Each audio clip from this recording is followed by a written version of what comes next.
jika semua lembaga negara berfungsi dengan baik. Bayangkan sebuah negara di mana setiap lembaga menjalankan tugasnya dengan benar. DPR benar-benar mengawasi pemerintah tanpa kepentingan tersembunyi. BPK memeriksa keuangan negara dengan jujur tanpa tebang pilih. KPK bekerja bebas tanpa intervensi, menindak siapapun yang merugikan rakyat. Pengadilan berdiri tegas sebagai penegak hukum, bukan sebagai tempat negosiasi kekuasaan. Polisi memberikan rasa aman kepada rakyat, bukan rasa takut.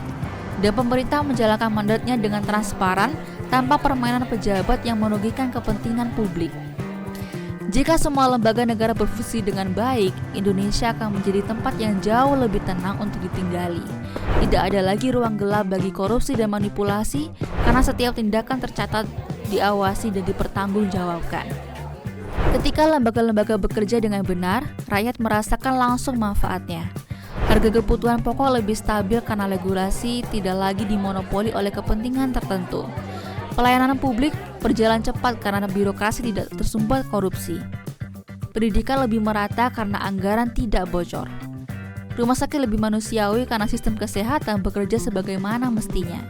Dan lapangan kerja tumbuh karena investor tidak lagi takut dengan ketidakpastian hukum. Negara menjadi seperti mesin yang semua komponennya bekerja sinkron, lancar, efisien, dan menciptakan kenyamanan bagi semua. Dalam kondisi seperti itu, kepercayaan rakyat terhadap negara perlahan kembali.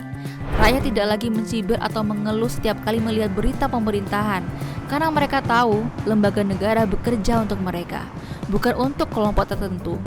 Pemilu menjadi ajang kualitas, bukan ajang popularitas.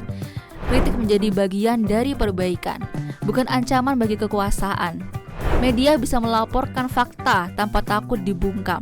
Dan masyarakat sipil punya ruang untuk mengawasi negara tanpa harus merasa bersalah atau dianggap mengganggu.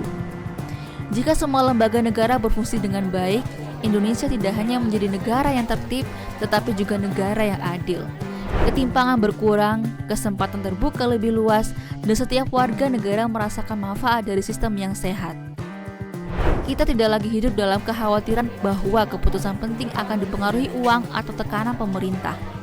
Rakyat tidak perlu berjuang sendirian, karena negara hadir sebagai pelindung dan pelayan, bukan sebagai lawan. Pada akhirnya, negara yang lembaganya berfungsi dengan baik adalah negara yang memberi harapan. Harapan bahwa masa depan bisa lebih cerah, bahwa perubahan bisa nyata, dan bahwa negara ini benar-benar milik rakyat.